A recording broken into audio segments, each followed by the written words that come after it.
여러분 구독과 좋아요 부탁드립니다. 구독, 좋아요, 구독.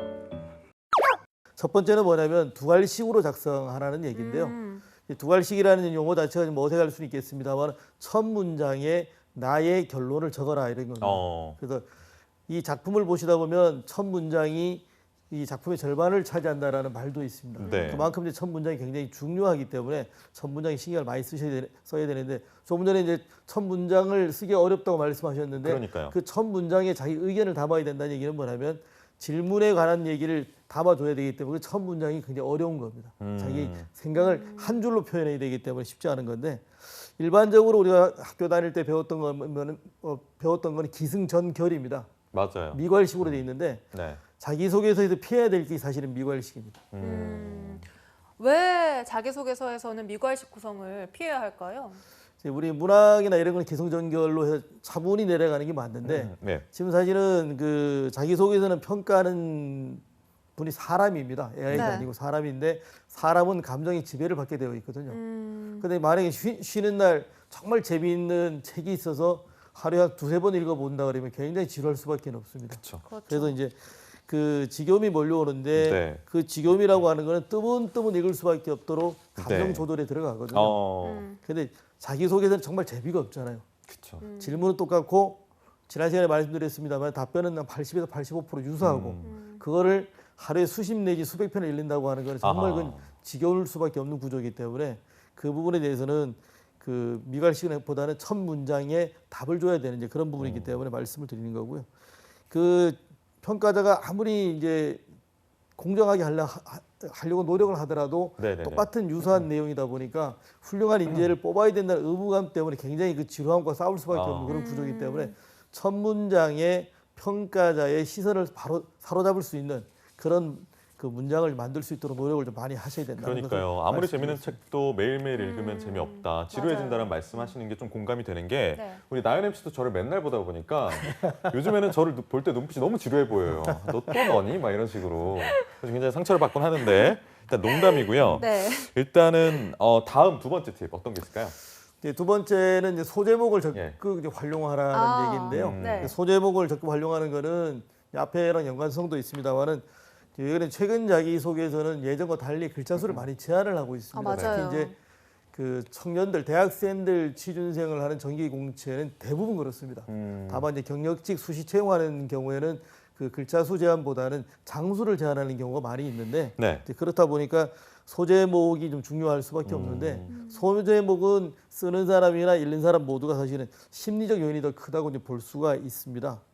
평가자는 조금 전에 말씀드린 것처럼 유사한 질문, 동일한 질문에 유사한 답변을 계속 읽다 보니까 그러니까요. 지루할 수밖에 없거든요. 네. 그리고 감정이 기복이 있을 수밖에 없는 그런 구조이기 때문에 그 부분을 잘 간파를 해야 되는데 최근에 AI가 이제 그 자기소개서를 평가한다는 얘기는 나오고 있습니다만은 AI는 이제 그런 거에 대해서는 좀 더 둔감하다 그래야 되나요? 일단 알고리즘에 따라 그렇죠. 가기 때문에 객관적일 수밖에 없고 정상적으로 평가를 할 수 있는데 현실적으로 자기소개서를 평가하는 것은 사람이라는 점을 우리가 잘 좀 염두에 두셔야 될 것 같습니다. 그래서 그 가장 우리가 좀 말씀드리고 싶은 건 뭐냐면 야, 내 자기소개서를 끝까지 읽어줄 거야라고 하는 그 순진한 생각 그건 좀 버려주셔야 되는 게 뭐냐면 다시 말씀을 드리지만 동일한 질문에 유사한 답변을 가지고 그 사람의 감정을 끝까지 읽어줄 거라고 하는 믿음은 좀 버려주셨으면 좋겠다는 말씀을 드리고 싶네요. 그러니까요. 네. 싸늘한 세상입니다 요즘. 네. 네. 또 이제 다음 질문이 이 소제목을 사자성어로 쓰는 경우가 많다는 게 이게 질문인데 갑자기 불현듯이 예. 제 취준생 시절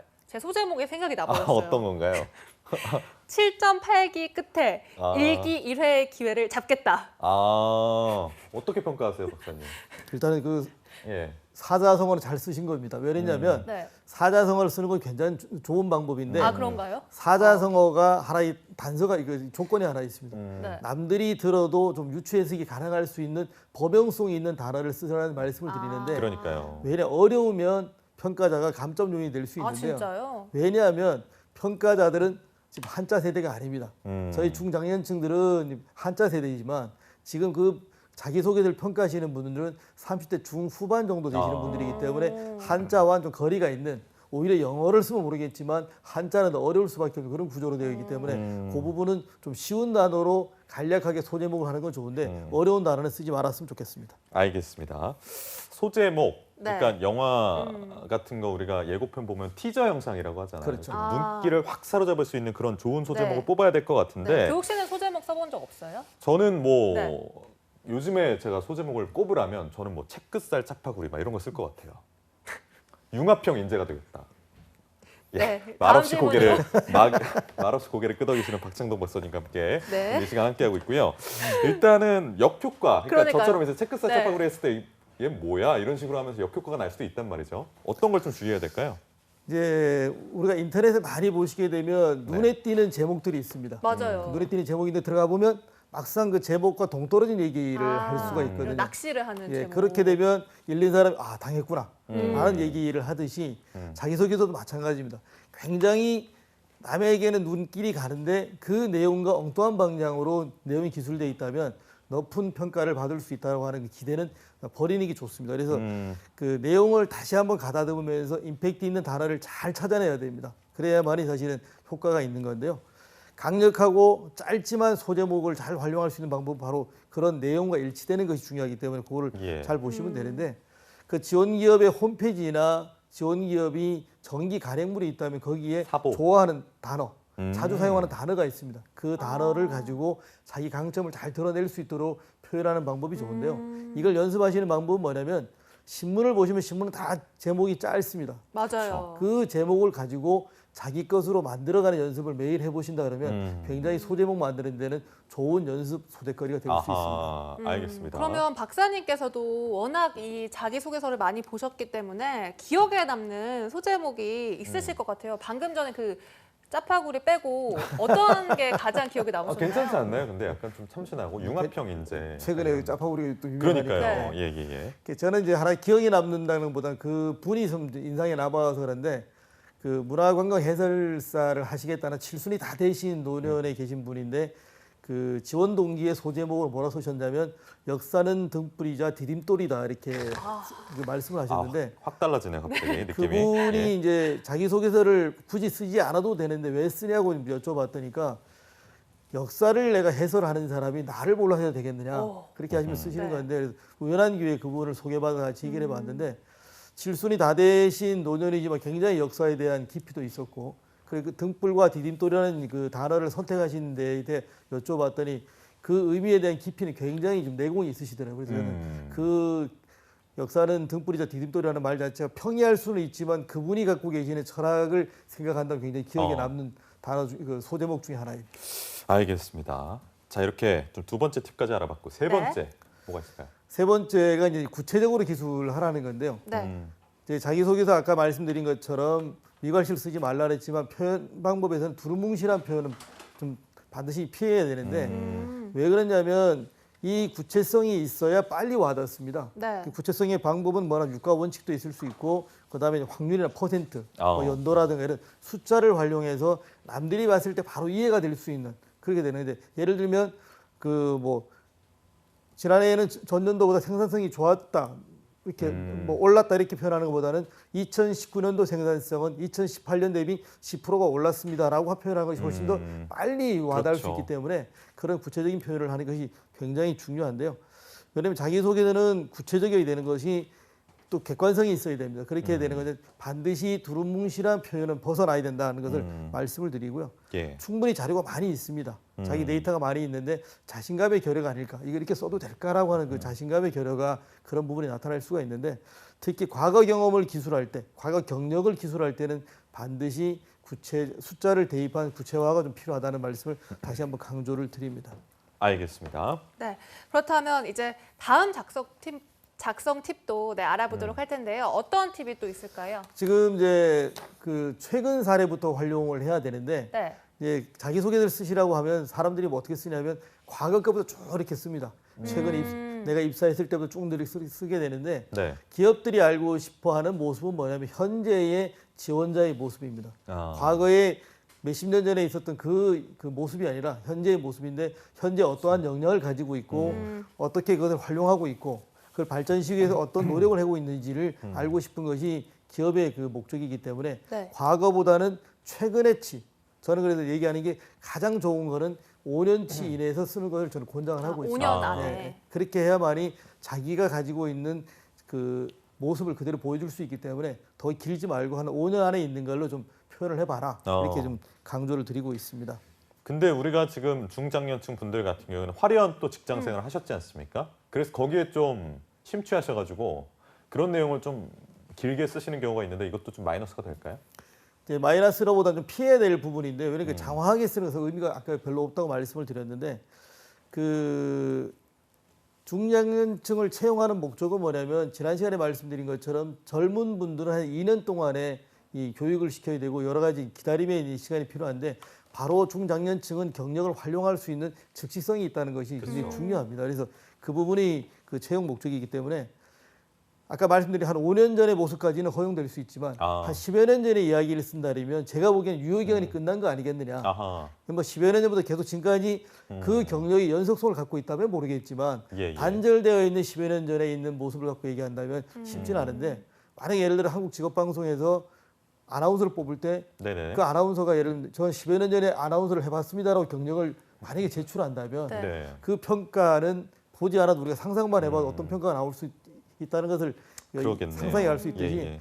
아주 오래전 얘기는 좀 안 끄집어내는 해봤는데 그거를 통해서 중간 어떤 경험을 통해서 자기가 최근치로 무슨 발전을 시켰다면 가능한데 그 경험이 단절됐다면 쓰지 않는 것이 더 낫다라고 말씀드릴 수 있습니다. 알겠습니다. 그러니까 너무 구석기 시대까지는 들어가지 말고 약간 예. 청동기 시대 정도부터 쓰자. 적절한 예인가요? 이런 네, 거죠. 이런 거 하면 안 됩니다. 네, 일단 알겠습니다. 다음 작성 팁도 알아볼까요? 그 우리가 다음에는 세 가지만 기술을 하자는 겁니다. 세 가지를 구분해서 왜냐니까 네. 자기소개서는 자신의 의견을 필요하는 거기 때문에 굉장히 좀 주관적일 수밖에 없는데요. 예. 객관적이면 더 좋을 수가 있고 그 객관적인 자료를 뭐 선행 연구 자료 같은 게 있다 그러면 그런 것을 덧붙인다면 굉장히 좋습니다. 그런데 없다고 한다면 자기 주관을 이제 기술을 해야 되는데 그 주관을 체계적으로 논리하는데 저는 여기서 그 많이 쓰는 것보다 열거법에 따라서 한 세 가지만 쓰자 그렇게 좀 제안을 드리고 싶습니다. 근데 열거법이 안 그래도 지루한 자소서 읽기에서 좀 독이 되지 않을까? 네. 그렇지 않을까요? 그러니까 너무 많은 내용을 담아서 쓰시려고 그러면 지금 말씀하신 것처럼 굉장히 지루해지고 혼란스러울 수 있어요. 네. 그래서 그거를 임팩트 있는 단어로 아까처럼 단문으로 얘기하는 그런 좀 이따 뒤에 단문 말씀드리겠습니다만 짧은 글로 임팩트 있는 용어를 가지고 그 활용한다면 네네네. 괜찮을 수 있는데요. 평가자가 혼란스러운 장문보다는 짧게 임팩트 있는 단어를 쓸 수 있는 그런 부분이 중요한데요. 그래서 이제 뭐냐면 첫째, 둘째, 셋째로 이렇게 요약해 쓸 수 있는 예. 쭉 늘어 쓰는 것보다는 첫째, 둘째, 셋째로 단락을 구분하고 내용을 구분해 준다 그러면 평가자도 굉장히 깔끔하게 볼 수 있는 그런 장점이 있습니다. 그래서 그 부분을 좀 정리해야 되는데 여기도 하나 또 중요한 건 뭐냐면 첫 번째 두 가지 말씀했더니 다시 이제 돌아와서 뭐냐면 첫째도 첫 문장에 결론을 적고 둘째라고 하는 게 결론 적고 아. 첫째, 둘째, 셋째 첫 문장에 자신의 의견, 결론을 적어줘야 된다는 것도 꼭 지켜야 될 하는 부분입니다. 네. 사실 열거할 것이 너무 많아서 수식어가 반복되면 이게 문장이 길어지더라고요. 그래서 좀 단문이 아무래도 좋겠죠? 단문이 굉장히 중요한데요. 제가 이제 그 대학교에서 자기소개서 쓰는 방법 얘기할 때는 뭐냐면 일단은 아까 말씀드린 데처럼 쓰고 싶은 걸 다 써라. 네. 그다음에 부사와 형용사를 다 빼봐라 그럽니다. 그래서 이제 일단은 부사와 형용사라고 하는 거는 그 앞에 있는 단어나 뒤에 있는 단어를 수식하는 이 역할을 하기 때문에 그걸 다 제거하고 말이 되는지를 해보라는 얘기를 많이 하고 있는데 그러다 보면 단문이 완성이 됩니다. 근데 단문이 문제는 뭐냐면 굉장히 어렵다는 겁니다. 그러니까 이 연결고리를 찾기가 쉽지 않아서 네. 어려운데 자기소개서는 무조건 짧아야 됩니다. 다시 말씀드리지만 동일한 질문에 유사한 답변이기 때문에 짧아야 눈에 들어옵니다. 길면 지루합니다. 답답하고. 그래서 짧아야 되는데 단문이 또 하나의 그 좋은 점 뭐냐면 읽으면서 평가자가 오해의 소지를 완전히 막을 수 있다는 예방할 수 있다는 또 장점이 하나 있습니다. 그래서 단문을 쓰셔야 되는데 단문은 깔끔한 맛을 낼 수 있기 때문에 그 부분을 좀 잘 염두에 두시고요. 다시 한번 자기소개서는 단문으로 작성하는 것을 권장드리겠습니다. 아, 그래서 그런지 우리 나연 MC도 저한테 답장할 때 꼭 네. 단답형으로 그렇게 깔끔하게 답장을 주셔가지고 제가 오해 소지가 참 없습니다. 제가 그거 연습하는 거예요. 단문으로 그래요? 쓰는 거. 단문으로 쓰는 네, 거. 네, 네. 알겠습니다. 가끔은 조금 좀 서럽기도 하더라고요. 너무 단문을 쓰시니까. 어쨌든 네. 일단 단문으로 자신의 이야기를 다 표현할 수 있느냐. 그러니까 좀 수식어나 맞아요. 형용사나 부사가 들어갈 감정이 담길 수 있는데 너무 기계적으로 쓰는 거 아니냐 이런 우려도 있는데.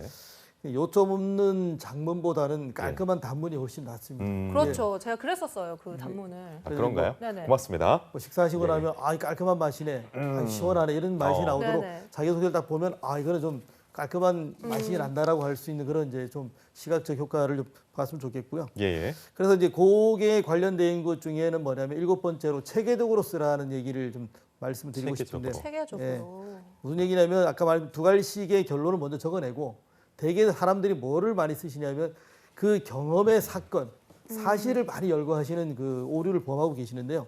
그 경험의 사실은 이미 이력서에 상세 기술이 되어 있습니다. 그거는 간단하게 언급하시면 되고 거기에 많은 비중을 둘 필요는 없습니다.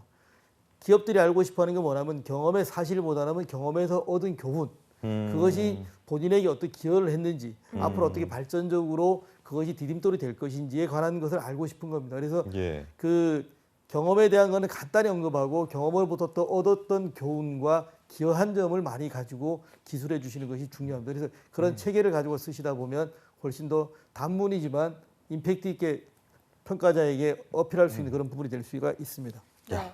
그런데 이때까지 말씀해주신 단문으로도 쓰고 두괄식으로도 쓰고 또 잘 소제목까지 잘 뽑았는데도 나쁜 글일 수가 있나요? 이 제일 중요한 게 마무리인데요. 네. 마무리가 전체적으로 이해가 쉬워야 됩니다. 아, 그러니까 이해가 어려우면 잘 써놨는데 그거 자체가 그렇죠. 상대방의 어필이 안 되기 때문에 이해를 잘 해야 되는데 왜 그러냐면 자기소개서를 내가 써서 내가 제출을 하면 읽어줄 사람이 자신이 아니고 평가자입니다. 그렇죠. 그 평가자가 보고 잘 판단을 해야 되기 때문에 그 이해하기 쉬워야 되는데 이해하기 쉬워야 된다는 부분은 몇 가지 관점을 본다고 하면 뭐가 있냐면 그 평가하시는 분이 자기 분야의 전문가일 수도 있지만 아닌 분이 거기에 평가자로 앉아 있을 수도 있다는 그렇죠. 겁니다. 그래서 이제 자기소개 작성하실 때 피해야 될 게 뭐냐면 내가 하니까 상대방도 알 것이라고 하는 소위 말해 지식의 저주라는 용어를 씁니다만은 그걸 피해야 되는 것이 뭐냐면 혹시나 그 부분을 모르는 분이 계실 수 있기 때문에 그렇죠. 그렇기 때문에 이 글쓰기가 굉장히 어렵다는 부분인데 전문 용어는 정말로 이걸 쓰지 않으면 이 전체가 맥락이 이어지지 않는다 할 경우에만 한해서 쓰는 걸로 좀 연습을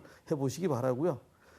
제일 중요한 건 뭐냐 평가자가 이해하기 어려우면 백과사전을 찾아보는 것이 아니고 그냥 지나갑니다. 아. 네. 왜 그러냐니까 심리에 여유가 없습니다. 백과사전을 그러니까 찾아보고 빨리 할 수 있는 딴거 많은 뽑아야 부분 되니까, 이렇게 시간에 여유가 없고 심리에 여유가 없기 때문에 넘어간다는 점을 좀 유념해 주시면 좋을 것 같고요. 그래서 또 하나가 뭐냐면 어렵게 써놓으시면 내가 쓴 방향과 평가자가 이해하는 방향이 달라질 수가 있거든요. 아. 그러면 내가 정말 어렵게 여기에 뜻을 담고 여러 가지 의미를 담아서 글을 썼는데 방향이 다르다면 굉장히 난감할 수밖에 없거든요. 그래서 그것이 좋은 평가를 못 받았다면 얼마나 억울하겠습니까? 그래서 그렇죠. 그 부분이 좀 중요한데 이것을 이제 해결할 수 있는 방법이 뭐냐면 내가 쓰면 그걸로 끝나는 게 아니고 절대 가족은 안 됩니다. 자기와 조금 잘 아는 사람 중에 자기는 조금 시크한 사람, 조금 이제 크리티컬하게 얘기할 수 있는 냉소적인 친구, 예. 사람한테. 그 이게 친구한테 나연 씨 같은 보내서 분. 예. 같이 얘기를 해보는 아. 이해가 되느냐, 넌 어. 어떻게 이해를 했느냐 이렇게 해서 한번 전체적인 맥락을 한번 짚어보는 그런 과정을 꼭 한번 거치라는 말씀을 드리고 싶습니다.